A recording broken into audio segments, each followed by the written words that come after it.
चलेंगे, बिस्मिल्लाहिर्रहमानिर्रहीम। बेटा आज की क्लास में हम लेक्चर नंबर 14 बच्चों स्टार्ट कर रहे हैं पाइथन के अंदर, जो कि हमारा है एरर हैंडलिंग इन पाइथन। बच्चों पाइथन के अंदर हमारे पास कुछ एरर्स आते हैं। उन एरर्स को हम कैसे डील करते हैं, उन एरर्स को हम कैसे रिमूव करते हैं। ठीक है, सबसे पहले तो हमें समझना होगा कि हमारे पास कुछ टाइप्स ऑफ एरर होते हैं। ठीक है, उसके बाद हमें ये समझना होगा बेटा कि हमारे पास कुछ ट्राई और एक्सेप्ट के कुछ ब्लॉक्स होते हैं। और उसके बाद हमें समझना होगा कि हमारे पास कुछ रेजिंग के एक्सेप्शंस होते हैं। तो आज की क्लास में मेरा बेटा, आज की क्लास में हम इन तीन चीज़ों पर बात करेंगे, जिससे आपको अंदाज़ा होगा कि पाइथन के अंदर हम कैसे जो है वो एरर हैंडलिंग का प्रोसेस जो है वो परफॉर्म कराते हैं। ठीक है, अच्छा। सबसे पहले बच्चों टाइप्स ऑफ एरर को देख लेते हैं। सबसे पहले हम टाइप्स ऑफ एरर को देख लेते हैं कि पाइथन के अंदर हमारे पास टाइप्स ऑफ एरर क्या है और इंट्रोडक्शन टू हैंडलिंग होता क्या है। देखिए बेटा जी, आपके सामने लिखा हुआ है error handling allow us to manage problems that occur while running a program. Basically error handling आपके पास एक ऐसा प्रोसेस होता है जो हमारी प्रॉब्लम्स को मैनेज करता है।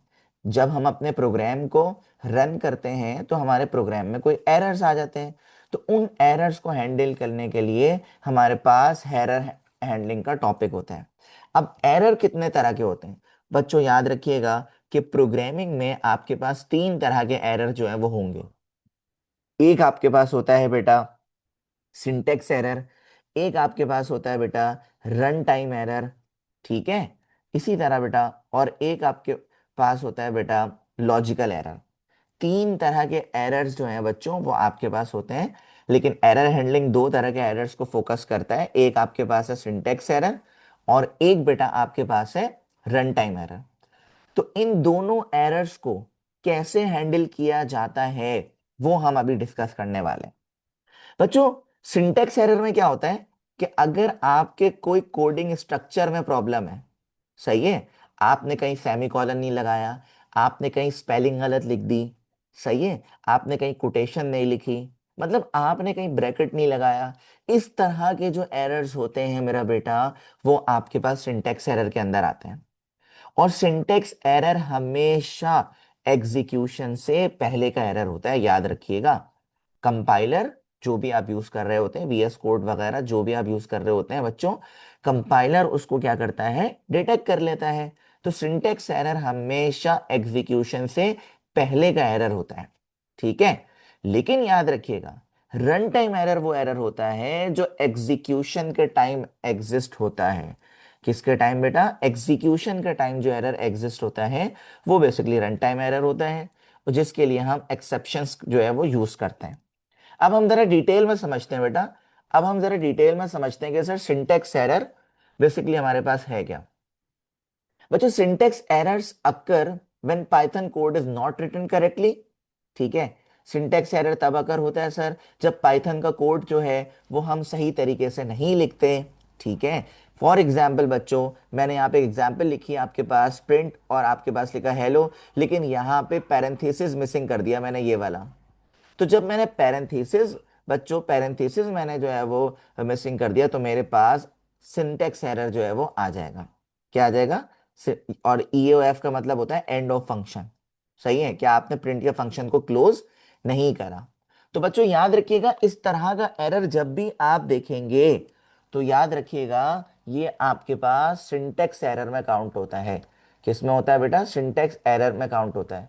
और अगर आपको याद रखना है कि ना कि सिंटेक्स एरर होता क्या है, तो आप बिल्कुल ऐसे याद रखें कि सिंटेक्स एरर जो है ना एक टीचर की तरह होता है भाई, जो गलती आपकी पहले ही रोक देता है स्टूडेंट की। सही है, तो वो बेसिकली आपके पास सिंटेक्स एरर होता है। सिंटेक्स एरर में बच्चों, सिंटेक्स एरर के बाद मैं आपको पढ़ाने जा रहा हूं अब रन टाइम एरर। मैं आपको पढ़ाने जा रहा हूं बेटा रन टाइम एरर क्या होता है। Runtime error occurs when the code is syntactically correct but fails during execution। कि भाई सिंटेक्स के अकॉर्डिंग आपका कोड तो बिल्कुल सही है, लेकिन एग्जीक्यूशन के टाइम जो है बेटा आपका एरर जो है वो आ गया। तो ऐसे जो एग्जीक्यूशन के टाइम जो एरर होते हैं, याद रखिएगा वो बेसिकली आपके पास रन टाइम एरर में काउंट होते हैं। किस में काउंट होते हैं बेटा, रन टाइम एरर में काउंट होते हैं। मिसाल के तौर पे बेटा ये देखो ना, यहाँ पे एक एग्जाम्पल दी हुई है मैंने। क्या एग्जाम्पल है? X assignment operator 10 divided by 0। आप सब जानते हैं कि सर जब 10 डिवाइड बाय 0 होता है तो ये आपके पास बेसिकली मैथ एरर होता है। ये आपके पास क्या है बेटा? मैथ एरर है। ठीक है। अब मैथ एरर का मतलब ये है कि भाई इसका मैथ की डिक्शनरी में कोई आंसर नहीं होता, इन्फिनिटी होता है। तो इस तरह के एरर को रोकने के लिए आप एक्सेप्शंस का इस्तेमाल करते हैं। किसका इस्तेमाल करते हैं बेटा? एक्सेप्शंस का इस्तेमाल करते हैं। पहले तो मैं आपको ये बता देता हूं पहले मैं आपको ये बता देता हूं कि कौन कौन से ऐसे एक्सेप्शंस हैं, कौन कौन से ऐसे एक्सेप्शंस हैं जिनको हम डील कर सकते हैं, जिनको हम डील कर सकते हैं। जैसे एक तो आपके पास यही लिखा हुआ है, जीरो डिवीजन एरर। इन सबको मैं आपको एग्जाम्पल से समझाने की कोशिश करता हूँ। इन सबको मैं आपको एग्जाम्पल से समझाने की कोशिश करता हूँ।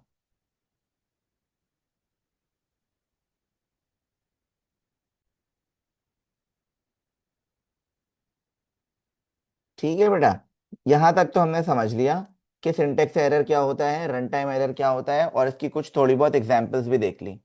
अब बेटा बात यह है, मैं तुम्हें एक चीज समझाता हूं बेटा, एक्सेप्शन हैंडलिंग, कि कौन कौन से ऐसे एरर्स होते हैं जिनको मैं और आप हैंडल कर सकते हैं बाय यूजिंग पाइथन। सर एक हमारे पास होता है जीरो डिवीजन एरर, एक तो यहीं पे लिखा हुआ है। जीरो डिवीजन एरर का मतलब ये होता है कि भाई अगर आपने डिवीजन बाय 0 कर दिया तो इस एरर को हैंडल आप कर सकते हो आराम से। मैं आपको प्रोग्रामिंग एग्जांपल भी दूंगा थोड़ी देर बाद। ठीक है। इसी तरह भाई, एक आपके ये तो पहले नंबर पे तो ये हो गया। दूसरे नंबर पे बेटा आपके पास होता है नेम एरर। दूसरे नंबर पे आपके पास होता है बेटा नेम एरर। नेम एरर का मतलब ये होता है कि आपने, मिसाल के तौर पे नेम एरर पता है कब आता है? जब आपने मिसाल के तौर पे क्वेश्चन में लिखा हुआ है ए असाइनमेंट ऑपरेटर 10, और आप यहाँ पे कर रहे हो प्रिंट बी। सही है। मतलब वो वेरिएबल ऊपर कहीं यूज ही नहीं हो रहा और आप डायरेक्ट प्रिंट में लेकर आ रहे हो, तो इसमें आपके पास आता है एक्सेप्शन में नेम एरर। क्या यूज करते हैं हम? नेम एरर यूज करते हैं। इसी तरह बेटा एक होता है टाइप एरर। एक बेटा आपके पास होता है टाइप एरर। टाइप एरर का इस्तेमाल हम कब करते हैं? कि मिसाल के तौर पे हम जो है वो क्या कर रहे हैं, कॉन्केटिनेट जब करते हैं। लेट से एक में आपके पास स्ट्रिंग है, एक में आपने स्ट्रिंग लिखा कुछ भी, जैसे मैंने एक स्ट्रिंग लिख दिया एट, और उसके अंदर आप कॉन्केटिनेट कर रहे हो कोई इंटीजर वैल्यू। तो सर इसमें आपके पास जो एरर आप डील कर सकते हो वो टाइप एरर होता है। कि भाई डेटा टाइप तो देखो ना, अलग अलग डेटा टाइप है, ये आप कॉन्केटिनेट नहीं कर सकते हो। अगर आपको कॉन्केटिनेट करना है तो आप पहले टाइप कास्टिंग करोगे। आप पहले क्या करोगे बेटा? टाइप कास्टिंग करोगे। तो बच्चों ये मैंने आपको कुछ एरर्स समझाने की कोशिश करी है कि किस किस एरर्स को हम डील कर सकते हैं। एक हमारे पास एक्स नेम एरर हो गया, एक हमारे पास जीरो डिवीजन एरर हो गया। ठीक है। एक हमारे पास होता है वैल्यू एरर। एक हमारे पास क्या होता है बेटा नंबर 4 पे, वैल्यू एरर।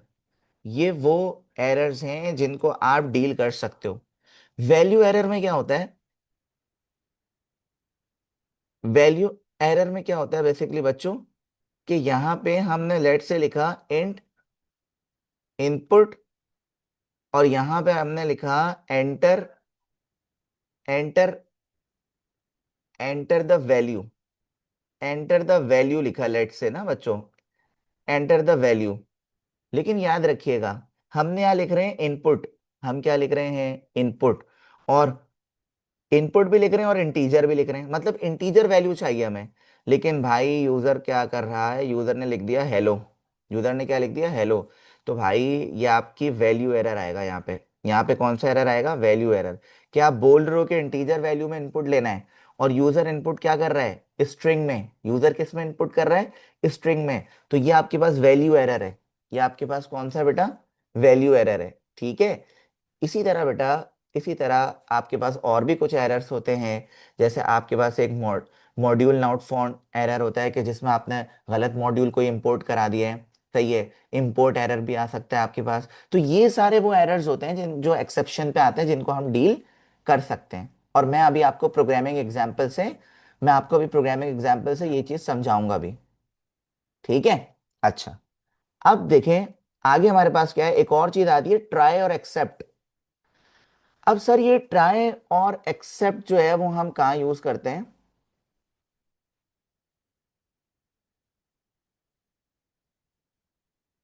अच्छा, अब मैं आपको एक और चीज अब मैं आपको एक और चीज समझा रहा हूँ भाई, कि ये ट्राई एक्सेप्ट जो है वो क्या कहाँ पे यूज होता है। पहले मैं ये देखें, एक एग्जाम्पल लिखी हुई है। एग्जाम्पल ये है कि बच्चों, आपने एक इनपुट लेना है यूजर से। सही है, आपने यूजर से एक इनपुट लेना है, और नेम के वेरिएबल में वो इनपुट क्या हो जाएगा बेटा, स्टोर हो जाएगा। प्रिंट आपने लिखा 10 डिवाइडेड बाय नंबर। सही है। अब कहानी ये है, इसमें तीन केसेस हैं। कितने? तीन केसेस हैं।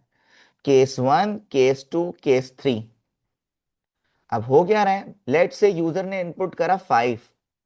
जब यूजर 5 इनपुट कर रहा है ना, तो बेटा ये देखो ना, जब यूजर 5 इनपुट कर रहा है, तो 10 डिवाइडेड बाय 5 इनपुट करेगा, तो यूजर के बाद आंसर आ जाएगा 2.0। सही है, ये वाला केस तो हमें समझ आ रहा है। लेकिन बच्चों एक और केस हमारे पास है, अगर यूजर इनपुट कर रहा है 0, यानी कि यूजर इनपुट कर रहा है 10 डिवाइड बाय 0, तो भाई आपके पास आउटपुट आना चाहिए समथिंग वेंट रॉन्ग। ठीक है। अगर तुम ये ट्राई और एक्सेप्ट यूज नहीं करोगे, अगर तुम ये ट्राई और एक्सेप्ट नहीं करोगे, तो तुम्हारा प्रोग्राम क्रैश कर जाएगा। तुम्हारा प्रोग्राम क्रैश कर जाएगा एरर की वजह से। तो एरर को हैंडल करना ही तो सिखा रहा हूं मैं तुम्हें यही तो तरीका समझा रहा हूं कि एरर को हैंडल कैसे करना है तुमने। इसी तरह केस 3 क्या है जरा देखो। अगर यूजर ने कोई स्ट्रिंग इनपुट कर दिया ABC, तो भाई तब भी क्या करेगा, ट्राई के अंदर होगा ये चीज, और ये चीज एक्सेप्ट करके लिखा हुआ आ जाएगा समथिंग वेंट रॉन्ग। आपके पास लिखा हुआ आ जाएगा समथिंग वेंट रॉन्ग। ठीक है। अच्छा, दूसरी बात ये है दूसरी बात ये है। अच्छा, एक सवाल आ रहा है करने के लिए, आपके प्रोग्राम में जो एरर्स को हैंडल करने के लिए हमेशा हमेशा याद रखिएगा, आपके पास जो है वो ट्राई और एक्सेप्ट यूज होगा। इफ और एल्स में तो यार कंडीशंस होती है ना, है ना, इफ और एल्स में तो कंडीशंस होती हैं यार।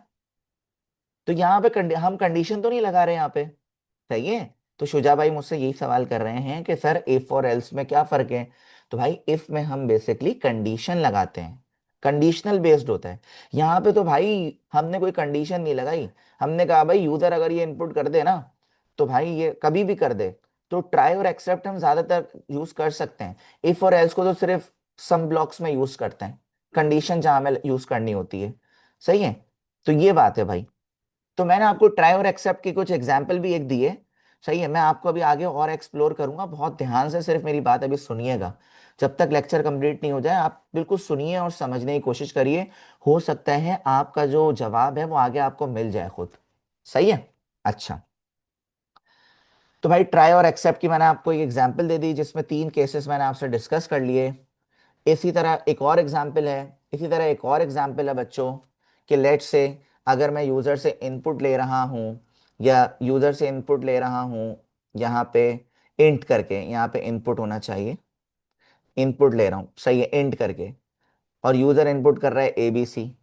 तो बेटा जी ये आपके पास वैल्यू एरर होगा। सही है, वैल्यू एरर होगा। तो आपने यहाँ पे ट्राई तो यूज करना ही है, और एक्सेप्शन के लिए यहाँ पे लिखना है एक्सेप्ट वैल्यू एरर, कि भाई यूजर अगर गलत वैल्यू डाल भी दे, तो भाई आपकी जो है वो वैल्यू एक्सेप्ट करके यहाँ पे सिर्फ चुपचाप से एक मैसेज भेज दे, इनवैलिड नंबर एंटर्ड, बस। ठीक है। तो यहाँ हर जगह हम कंडीशंस का इस्तेमाल नहीं करते, इफ एल्स का इस्तेमाल नहीं करते पाइथन के अंदर। हम बेसिकली ट्राई और एक्सेप्ट का इस्तेमाल करते हैं एरर्स को डील करने के लिए, एरर्स को हैंडल करने के लिए। ठीक है। मैंने यार तुम लोगों के लिए ना एक जबरदस्ती डायग्राम रखी है, जिससे तुम्हें मेरी बात समझ आ जाएगी। और बात यह है, सबसे पहले जो है वो स्टार्ट होगा। स्टार्ट के बाद आप आ जाएंगे ट्रायर ब्लॉक में, जिस जहां पे कोड रन होगा। अगर एरर आता है, डिड एरर अकर, अगर एरर आता है, तो भाई एक्सेप्शन पे आओगे, ताकि एरर हैंडल हो जाए। अगर एरर नहीं आता तो आप कंटिन्यू पे आ जाओगे, और उसके बाद प्रोग्राम एंड हो जाएगा। तो ये जो पिक्चर है ना, ये तुम्हें सब कुछ समझा रही है सिंपल तरीके से, कि सिंपल सी चीज है सर, हमने कोई कोड लिखा और हमें लग रहा है यार यूजर कोई गड़बड़ कर सकता है, तो हम उसके ऊपर ट्राई लिख दें चुपचाप से। अगर यूजर ने गड़बड़ नहीं करी, तो सर चुपचाप से कंटिन्यू हो जाएगा। अगर यूजर ने गड़बड़ करी तो सर एक्सेप्ट में जो लिखा हुआ है वो आ जाएगा। सही है। और फिर प्रोग्राम आपका क्या हो जाएगा, क्लोज हो जाएगा। अब मैं तुम्हें ना एक टेबल के जरिए तुम्हें समझा दूंगा, तो इंशाल्लाह मेरा बेटा तुम्हें सारी बात जो है वो बिल्कुल समझ आने वाली है, सारी बात। देखो, सबसे पहले आपने एक ट्राई का कीवर्ड लिखा। पर्पस क्या है, to write code that might cause an error. ये हम तब लिखते हैं जब हमें अब पता हो कि यार हमारे पास कोई एरर आ सकता है। जैसे कि एग्जाम्पल मैंने यहाँ पे एक लिख दी है कि इंट लिखा है लेकिन एबीसी लिख दिया साथ में, तो सर एरर आ सकता है। So error occurs because ABC can not be converted to integer, है ना, एबीसी जो है वो इंटीजर में कन्वर्ट नहीं हो सकता। तो सर ये आपकी जो है वो इस वजह से मैंने ट्राई का कीवर्ड यूज करा। अब इसको एक्सेप्ट कैसे करें, to handle the error if it happens in the try block, except value error invalid numbers just instead of crashing it prints invalid number. तो क्रैशिंग में प्रोग्राम क्रैश होता है ना, इसीलिए हम इस प्रोग्राम को क्रैश होने से बचाने के लिए एरर हैंडलिंग का इस्तेमाल करते हैं। अगर हम ट्राई नहीं लिखेंगे तो होगा क्या, जरा देख लो। Program crashes if error occurs, जैसे आपने यही स्टेटमेंट लिख दी तो आपका प्रोग्राम क्रैश हो सकता है। Program stop with an error message, program रुक भी सकता है, लेकिन हम ये नहीं चाह रहे कि प्रोग्राम रुके। सही है। कुछ लोग पूछ रहे थे ना अभी सर हम इस इफ एल्स भी लगा सकते हैं, तो भाई इफ एल्स में तो कहीं ना कहीं जाके रुक जाओगे, लेकिन यार हम ये तो नहीं चाह रहे कि हमारा प्रोग्राम रुक जाए। सही है, ये बेस्ट आंसर मिला है अभी आपको, बेस्ट आंसर। कि इफ एल्स में क्या होता है, कंडीशन ट्रू हुई तो ठीक है, नहीं हुई तो रुक जाएगा एक जगह। लेकिन मैं तो ये चाह ही नहीं रहा भाई कि आपका प्रोग्राम रुके, आपका प्रोग्राम कंटिन्यू रहना चाहिए। उसके बाद क्या, विट्रा except, program does not crash, error handled. ठीक है। तो बच्चों ये जो टेबल तुम्हारे लिए मैंने बनाया है ये बहुत ज्यादा यूजफुल है। बताओ बेटा जल्दी से मुझे बताओ, यहां तक क्लियर हो गई बात, यस और नो में जल्दी से मुझे चैट पे बताओ।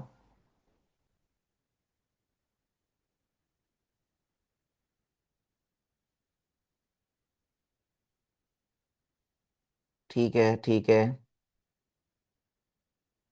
सही है। मैक्सिमम लोगों का रिप्लाई भी आ गया मेरे पास, मैक्सिमम लोगों का मेरे पास रिप्लाई भी आ गया कि सर बात समझ आ गई है। और अब जो है वो हम आगे चलते हैं। अब हम जो है बच्चों वो आगे चलते हैं और अपनी बात को आगे बढ़ाते हैं। एक चीज होती है बेटा, एक चीज होती है तुम्हारे पास, रेजिंग एक्सेप्शंस। सर रेज का मतलब होता है खुद वार्निंग देना जब कुछ गलत हो। मतलब तुम्हें पहले ही पता चल जाए यार इस प्रोग्राम में कुछ गड़बड़ लग रही है, मैं पहले ही जो है ना रेजिंग एक्सेप्शन को जो है वो यहां पर रख दूं। देखो नॉर्मली क्या करता है, Python itself raises exceptions when something goes wrong like dividing by zero.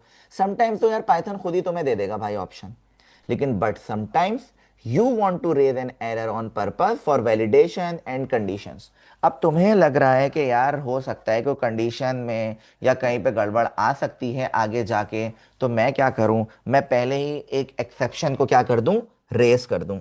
जब पहले ही मैं किसी एक्सेप्शन को रेस कर दूंगा तो सर मैं अपने प्रोग्राम को क्रैश होने से पहले ही क्या कर लूंगा, बचा लूंगा। सही है। तो बच्चों मैंने तुम्हें आज के लेक्चर में क्या क्या समझा दिया, तुम्हें एरर समझा दिया, सिंटेक्स एरर बता दिया, और तुम्हें एग्जाम्पल क्या दी थी कि सिंटेक्स एरर जो है ना वो टीचर की तरह होते हैं जो गलती पहले ही रोक लेते हैं। ठीक है। उसके बाद मैंने कहा रन टाइम एरर वो एरर होता है जो आपके बिल्कुल ड्यूरिंग प्रोग्राम एग्जीक्यूशन के टाइम आता है, जैसे एग्जाम में गलती करने पर आप रुक जाते हो ना एग्जाम पे। ट्राई एक्सेप्ट क्या होता है, एक सेफ्टी नेट होता है जो प्रोग्राम को क्रैश होने से बचाता है। आप याद रखना ट्राई एक्सेप्ट क्या होता है, एक सेफ्टी नेट होता है जो प्रोग्राम को क्रैश होने से बचाता है। और रेस का मतलब है खुद वार्निंग देना जब कुछ गलत हो। तो ये हमारा आज की क्लास का लेक्चर था। ठीक है। रेज एक्सेप्शन के मैंने कुछ एग्जाम्पल भी लिखी हुई है, अब वो एग्जाम्पल देख लो। We can raise exception manually by using raise, हम खुद भी एक्सेप्शन लगा सकते हैं। कैसे, आपके पास एक वेरिएबल है एज, इसमें आप यूजर से एज पूछ रहे हो। अब आपने यहाँ पे इफ की कंडीशन लगाई, या क्योंकि यहाँ पे खुद से लगा रहे हो ना आप यार, if age less than zero, अगर भाई एज लेस देन जीरो आ गई तो वैल्यू एरर होना चाहिए। तो आपने रेस का कीवर्ड लिखने के साथ वैल्यू एरर लिख दिया, age can not be negative, else print your ages. ठीक है। तो अगर 20 इनपुट कर रहे हैं तो योर एज इज 20, लेकिन भाई अगर नेगेटिव में कर रहे हैं तो यहाँ पे ये वाला मैसेज क्या होना चाहिए, आपके पास आ जाना चाहिए, रेजिंग एक्सेप्शन जो है वो आ जाना चाहिए। ठीक है। तो मैं यहाँ पे यही कर रहा हूँ देखो। सिंटेक्स एरर क्या करता है, स्टॉप कोड करता है। रन टाइम एरर क्या करता है, एक्सेप्शन करता है। यूज ट्राई एक्सेप्ट क्या होता है, बेसिकली एरर्स को सेफली हैंडल करने के लिए होते हैं। और रेस क्या होता है, कस्टम एरर मैसेज बनाना होता है। ठीक है, तो बताओ बेटा, यहाँ तक क्लियर हो गई, लेक्चर बिल्कुल समझ आ गया? लेक्चर बिल्कुल समझ आ गया, जल्दी से बताओ।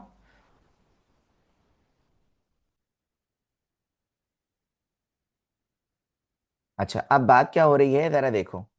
बात ये हो रही है सर, आपको मैंने एक सेफ कैलकुलेटर डिवीजन यहाँ पे हेडिंग इसलिए लगाई है कि मैं यूजर से देखें ए और बी में कुछ नंबर्स इनपुट ले रहा हूँ। सही है, इंटीजर ले रहा हूँ न्यूमरेटर और डिनोमिनेटर करके।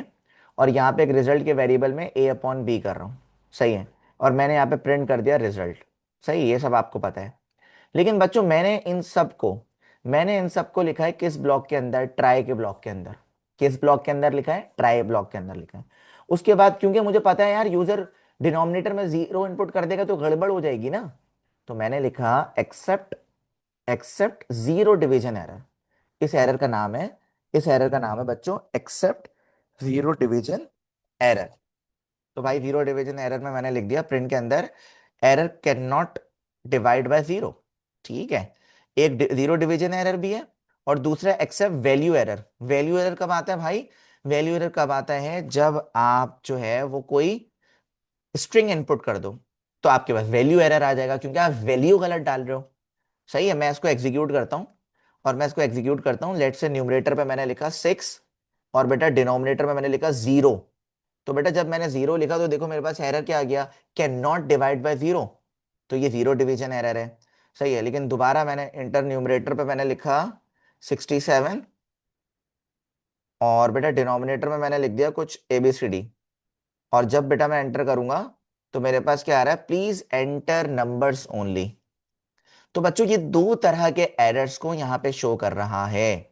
ठीक है, तो आप जो है वो इस तरह भी अपने प्रोग्राम में एरर्स को क्या कर सकते हैं, हैंडल कर सकते हैं। आप इस चीज को याद रखिएगा अच्छे से। ठीक है, एक तो एग्जाम्पल ये हो गई। दूसरी एग्जाम्पल बेटा एक और मैंने आपके लिए रखी हुई है, file reader missing file handle. क्या मतलब है भाई, कि यूजर से मैं कोई फाइल का नाम पूछ रहा हूँ। ये उसी लेक्चर से रिलेटेड है जो मैंने आपको प्रीवियस लेक्चर में समझाया था, input output handling in file, है ना। तो उसी से, कि भाई फाइल का नाम मैं कुछ और डाल रहा हूँ, और रीड के अंदर, अगर राइट के अंदर मैं फाइल का नाम कुछ और डालता तो सर वो एक मेरी न्यू फाइल जो है वो क्या करता, क्रिएट कर देता। ये मैंने आपको करके भी दिखाया था लास्ट टाइम। लेकिन ये रीड की बात हो रही है, किसकी बात हो रही है, रीड की बात हो रही है।